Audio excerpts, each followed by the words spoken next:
रात के 12:30 बजे थे। सन्नाटा इतना गहरा था कि ट्रक की गड़गड़ाहट भी डरा रही थी। अजय, एक मेहनती और ईमानदार ट्रक ड्राइवर, अपनी पत्नी की यादों में खोया हुआ था। उसकी पत्नी 1 साल पहले एक गंभीर बीमारी के कारण गुजर गई थी और तब से उसकी जिंदगी खाली सी हो गई थी। वह अक्सर अपने सफर में उसकी यादों से बात करता, मानो वह अब भी उसके पास हो। आज का सफर खास था। वह अपने छोटे बेटे के लिए जन्मदिन का तोहफा लेकर घर लौट रहा था। उसके बेटे ने उससे कहा था, पापा, आप जल्दी आना, मैं रात को आपका इंतजार करूंगा। ये सोचते ही अजय की आंखें नम हो गईं। हाईवे सुनसान था। दोनों तरफ घने पेड़ और कोहरे ने रास्ते को और डरावना बना दिया था। अचानक अजय ने देखा, सड़क के बीचों बीच एक महिला सफेद साड़ी में खड़ी है। वह हाथ हिला रही थी, जैसे किसी मदद की गुहार कर रही हो। अजय ने ब्रेक लगाया और खिड़की से झांक कर पूछा, क्या हुआ बहन जी? इतनी रात में यहां क्या कर रही हो? महिला ने धीमे स्वर में कहा, मुझे घर छोड़ दोगे? बहुत दूर नहीं है। उसकी आवाज में कुछ ऐसा था जो अजय को असहज कर रहा था। फिर भी उसने दरवाजा खोल दिया। महिला ट्रक में चढ़ी और बिना कुछ बोले उसकी तरफ देखने लगी। कुछ किलोमीटर चलने के बाद महिला ने अचानक कहा, अब बहुत अच्छे इंसान हो, आपकी बीवी भी बहुत खुश होगी। अजय के हाथ स्टीयरिंग पर जमे थे, लेकिन यह सुनकर वह चौंक गया। उसने पूछा, आप मेरी बीवी को कैसे जानती हैं? महिला ने जवाब नहीं दिया, बल्कि उसकी ओर देखती रही। उसकी आंखों में एक अजीब सा दर्द था।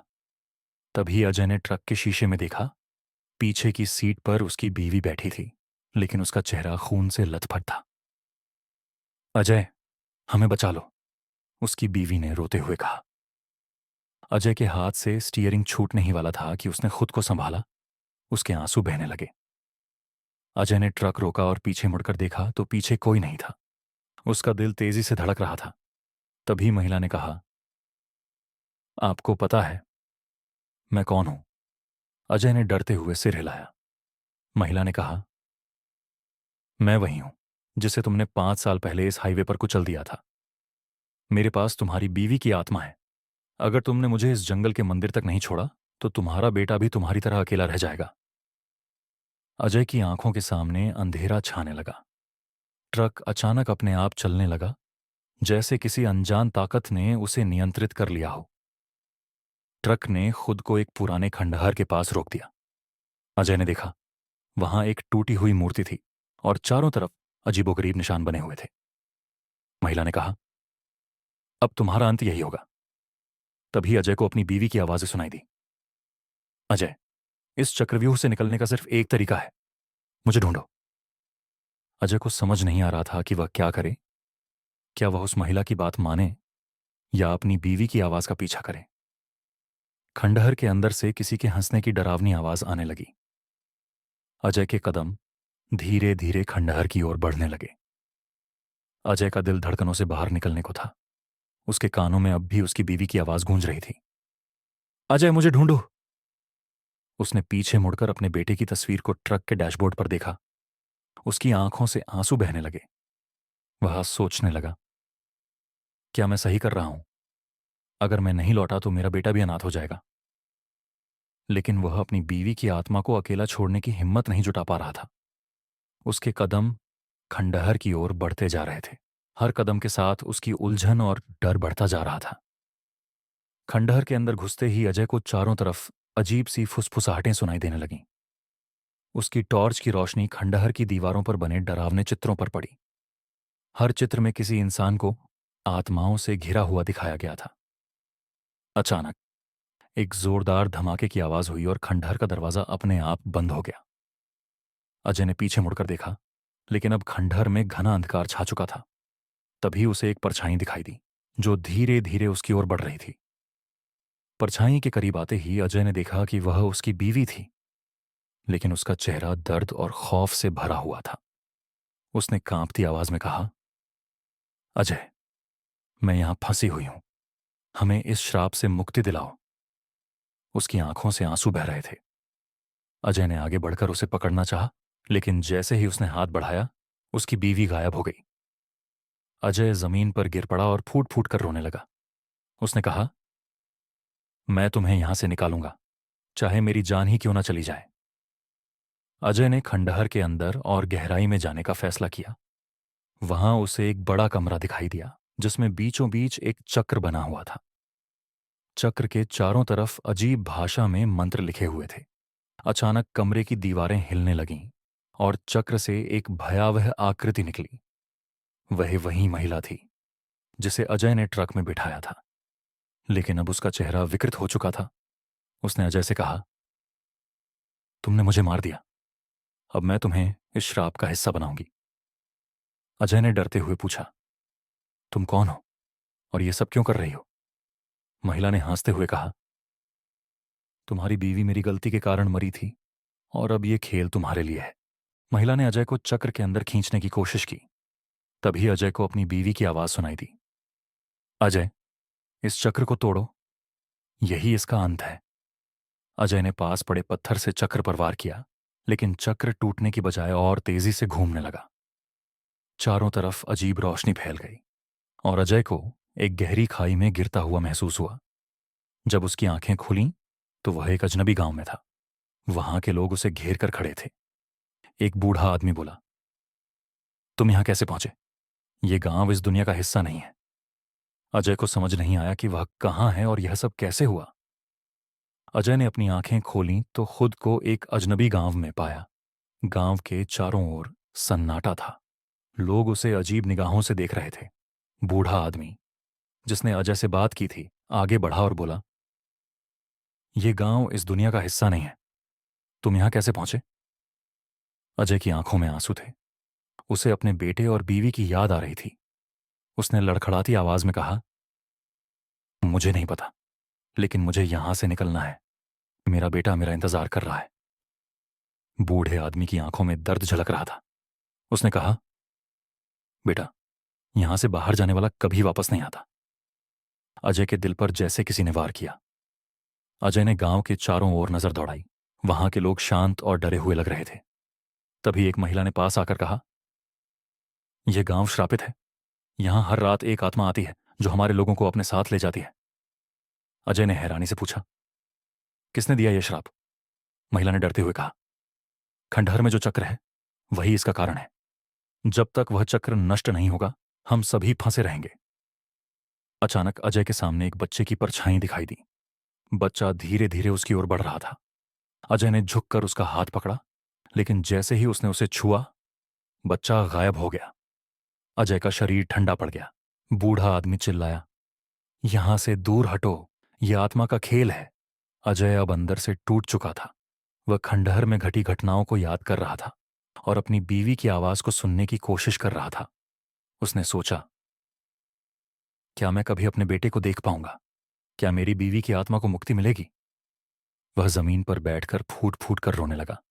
गांव के लोग उसे सांत्वना देने आए, लेकिन उनके चेहरे पर भी डर साफ झलक रहा था। एक छोटी लड़की ने उसके पास आकर कहा, अंकल, मेरी मां भी उस आत्मा के साथ गई थी। क्या आप मेरी मां को वापस ला सकते हो? यह सुनकर अजय का दिल और भी भारी हो गया। उसने मन ही मन ठान लिया कि वह इस श्राप को खत्म करेगा, चाहे उसकी जान ही क्यों न चली जाए। रात का समय हो चुका था। अजय ने बूढ़े आदमी से पूछा, मुझे खंडहर का रास्ता बताओ। बूढ़े ने कांपती आवाज में कहा, खंडहर तक जाने का मतलब है अपनी मौत को बुलाना। लेकिन अगर तुमने यह ठान ही लिया है तो ध्यान रखना, वहां सिर्फ तुम्हारा साहस ही तुम्हें बचा सकता है। अजय ने हिम्मत जुटाई और गांव के पीछे के जंगल में प्रवेश किया। वहां की हवा ठंडी और भारी थी। उसने महसूस किया कि कोई उसे देख रहा है। अचानक एक महिला की चीख सुनाई दी। अजय ने दौड़कर आवाज की दिशा में देखा तो वहां एक जलता हुआ पेड़ था, जिसके नीचे वह महिला खड़ी थी जिसे उसने खंडहर में देखा था। महिला हंसते हुए बोली, तुम मुझे रोकने आए हो, लेकिन तुम्हें नहीं पता कि मैं कौन हूं। तभी पेड़ से काले साए निकलने लगे और अजय की ओर बढ़ने लगे। अजय ने किसी तरह खुद को संभाला और चिल्लाया, मैं तुम्हारे खेल को खत्म करने आया हूं। अजय ने देखा कि महिला ने एक अजीब सी किताब उठाई और मंत्र पढ़ने लगी। हर मंत्र के साथ अजय के आसपास का माहौल और डरावना हो रहा था। अचानक उसकी बीवी की आवाज सुनाई दी, अजय, वह किताब श्राप की जड़ है, इसे नष्ट करो। अजय ने महिला की ओर भागते हुए किताब को छीनने की कोशिश की, लेकिन जैसे ही उसने किताब को छुआ, वह एक गहरे गड्ढे में गिर गया। उसने देखा कि वहां चारों तरफ हड्डियों का ढेर था। तभी एक अजीब सी आवाज आई, तुमने मेरी किताब छूने की हिम्मत कैसे की? अब तुम इसका परिणाम भुगतोगे। अजय ने आंखें खोलीं तो खुद को एक गहरे अंधकार में पाया। उसके आसपास सड़ी गली हड्डियों का ढेर था। उसने अपने हाथ पैर हिलाने की कोशिश की, लेकिन शरीर जैसे थकान और डर से जकड़ा हुआ था। उसके दिमाग में सिर्फ उसकी बीवी और बेटे की तस्वीरें घूम रही थीं। उसने दर्द भरी आवाज में कहा, मैं तुम्हें वापस लाऊंगा, मुझे तुम तक पहुंचना ही होगा। आंसू उसकी आंखों से बहकर गालों पर लुढ़क गए। तभी उसे अपनी बीवी की आवाज सुनाई दी, अजय, तुम्हें हारना नहीं है, मैं तुम्हारे साथ हूं। यह सुनकर अजय ने खुद को संभाला और गड्ढे से बाहर निकलने का रास्ता तलाशने लगा। अजय ने गड्ढे के चारों ओर देखा। दीवारों पर अजीबोगरीब आकृतियां बनी हुई थीं, जिनमें इंसानों को भूतों के साथ लड़ते हुए दिखाया गया था। अचानक एक भयानक आवाज गूंजी, तुम यहां से जिंदा वापस नहीं जा सकते। अजय ने पीछे मुड़कर देखा तो एक लंबा साया जैसी आकृति उसकी ओर बढ़ रही थी। उसके हाथों में खून से सनी तलवार थी। अजय ने डर के मारे अपनी आंखें बंद कर लीं, लेकिन जैसे ही उसने हिम्मत जुटाकर उन्हें खोला, वह आकृति उसके बिल्कुल करीब आ चुकी थी। अजय ने चीखते हुए एक पत्थर उठाकर उस आकृति पर फेंका, लेकिन पत्थर उसके आर पार चला गया। वह आकृति जोर से हंसी और बोली, तुम इस खेल का हिस्सा हो चुके हो। अब तुम्हें यहां से बाहर निकलने के लिए वह किताब मुझे देनी होगी। अजय को अचानक याद आया कि किताब अभी भी उसके पास है। उसने किताब को कसकर पकड़ा और भागने की कोशिश की। भागते भागते अजय को अपने बेटे की याद आई। वह सोचने लगा, अगर मैं यहां मर गया तो मेरा बेटा अनाथ हो जाएगा। उसकी मुस्कान के बिना मेरा जीवन अधूरा है। उसकी आंखों से आंसू बह निकले। उसने रुंधे हुए गले से कहा, हे भगवान, मुझे इतनी शक्ति दो कि मैं इस श्राप से बाहर निकल सकूं। तभी उसे एक आवाज सुनाई दी, पापा। उसने मुड़कर देखा तो सामने उसका बेटा खड़ा था। अजय ने खुशी से कहा, बेटा तुम यहां कैसे? लेकिन अगले ही पल उसका चेहरा डर से सफेद हो गया। वह बच्चा धीरे धीरे खौफनाक आकृति में बदलने लगा। उसकी आंखें लाल हो गईं और मुंह से काले धुएं का गुब्बार निकलने लगा। अजय वहीं पर घुटनों के बल गिर पड़ा और फूट फूट कर रोने लगा। अजय ने जैसे तैसे खुद को संभाला और तेजी से आगे बढ़ने लगा। उसने महसूस किया कि हर कदम के साथ जमीन उसके नीचे से खिसक रही है। अचानक वह एक विशाल दरवाजे के सामने आ खड़ा हुआ। दरवाजे पर वहीं अजीब भाषा में मंत्र लिखे हुए थे, जो उसने पहले खंडहर में देखे थे। अजय ने दरवाजे को खोलने की कोशिश की, लेकिन दरवाजा अपने आप खुल गया। अंदर का दृश्य देखकर अजय का दिल दहल गया। वहां चारों तरफ इंसानी शरीरों की मम्मी लटकी हुई थी। बीचों बीच एक सिंहासन था, जिस पर वही महिला बैठी थी जिसे उसने पहले देखा था। महिला ने उसे देखकर कहा, तुम्हें लगा कि तुम यहां से भाग सकते हो? अजय ने चिल्लाकर कहा, तुम कौन हो और ये सब क्यों कर रही हो? महिला ने हंसते हुए कहा, मैं तुम्हारी बीवी की आत्मा को अपने वश में कर चुकी हूं। अगर उसे बचाना है तो इस किताब को मुझे दे दो। अजय ने गुस्से में कहा, कभी नहीं। महिला ने गुस्से में अपने हाथ उठाए और चारों तरफ आग लग गई।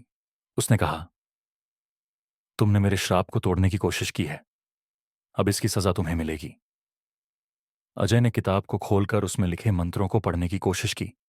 जैसे ही उसने पहला मंत्र पढ़ा, पूरा कमरा हिलने लगा। महिला चीख कर बोली, यह तुमने क्या किया? यह मंत्र मुझे खत्म कर देगा। लेकिन तभी अजय के चारों ओर अंधकार छा गया और उसे ऐसा लगा जैसे वह किसी और ही दुनिया में पहुंच गया हो। जब उसकी आंखें खुलीं, तो वह एक बड़े मंदिर के सामने खड़ा था। मंदिर के अंदर से घंटों की आवाज आ रही थी। क्या यह मंदिर उसकी मुक्ति का मार्ग था या एक और भयावह रहस्य का हिस्सा? अजय मंदिर के विशाल द्वार के सामने खड़ा था। घड़ी की आवाजों और हवा में बहती धूप की खुशबू ने उसे अस्थायी सुकून दिया। लेकिन जैसे ही उसने अंदर कदम रखा, उसे अपनी बीवी और बेटे की मुस्कान याद आई। उसने खुद से कहा, यह आखिरी मौका है, मुझे इन्हें बचाना ही होगा। उसकी आंखें भर आईं, लेकिन उसने आंसू पोंछकर खुद को संभाला। वह जानता था कि उसकी यात्रा केवल उसके परिवार के लिए नहीं थी, बल्कि उसकी आत्मा की मुक्ति के लिए भी थी। मंदिर के भीतर का दृश्य भयानक था। वहां दीवारों पर सैकड़ों इंसानी खोपड़ियों को सजाया गया था। अजय जैसे ही अंदर बढ़ा, जमीन से एक चमकती हुई आकृति प्रकट हुई। वह एक प्राचीन संत की आत्मा थी। संत ने कहा, तुम्हें सत्य का सामना करना होगा। तुम्हारे पास केवल एक अवसर है। अगर तुम असफल हुए तो तुम्हारी आत्मा भी इस श्रापित स्थान में कैद हो जाएगी। अचानक चारों ओर अंधेरा छा गया। अजय ने अपने चारों ओर देखा तो उसे दीवारों से भूतियां छायाएं निकलती दिखीं। वे उसकी ओर बढ़ने लगीं। उनमें से हर एक अजय की सबसे गहरी आशंकाओं और पछतावों का रूप धारण कर रही थी। एक छाया ने उसकी बीवी का चेहरा लिया और बोली, तुमने मुझे बचाने में इतना समय लगा दिया। क्या तुम सच में मुझसे प्यार करते हो? अजय डर और अपराध बोध से कांप उठा। अजय ने खुद को दोषी महसूस किया। उसकी आंखों में आंसू भर आए। उसने उन छायाओं से कहा, हाँ, मैं देर कर चुका हूं, लेकिन मैं तुम्हें वापस लाने की पूरी कोशिश कर रहा हूं। मुझे माफ कर दो। तभी एक और आवाज गूंजी, माफी से कुछ नहीं होगा अजय, तुम्हें अपने कर्मों का प्रायश्चित करना होगा। अजय ने गुस्से और दर्द से चिल्लाते हुए कहा, जो भी हो, मैं अपने परिवार को बचाने के लिए हर जोखिम उठाऊंगा। उसने संत की दी हुई मंत्रों की पुस्तक को खोला और उसमें लिखा, पहला मंत्र पढ़ना शुरू किया। उसकी आंखों से आंसू गिरते रहे, लेकिन वह रुका नहीं। जैसे ही अजय ने मंत्र पूरा किया, मंदिर के फर्श से एक तेज रोशनी निकली और पूरी जगह चमक उठी। वह रोशनी एक द्वार में बदल गई, जिससे एक दिव्य आकृति प्रकट हुई। वह देवी के रूप में थी। उन्होंने कहा, अजय, तुम्हारे साहस और समर्पण ने इस श्रापित स्थान को मुक्त कर दिया है। अब तुम्हारा परिवार तुम्हें वापस मिल सकता है। लेकिन तभी वह महिला जो खंडहर में थी वहां प्रकट हुई। वह गुस्से से चिल्लाई, ये मेरा साम्राज्य है, तुम इसे मुझसे नहीं छीन सकते। देवी ने अपनी दिव्य शक्ति से महिला को रोक दिया और उसे श्राप मुक्त करने का आदेश दिया। महिला ने चीखते हुए कहा, मैंने यह सब केवल इसलिए किया क्योंकि मैं खुद कभी प्यार से वंचित थी। यह सुनकर अजय का दिल भर आया। उसने कहा, हर आत्मा को मुक्ति का अधिकार है। अगर आप अपना श्राप वापस लेंगी तो मैं आपके लिए प्रार्थना करूंगा।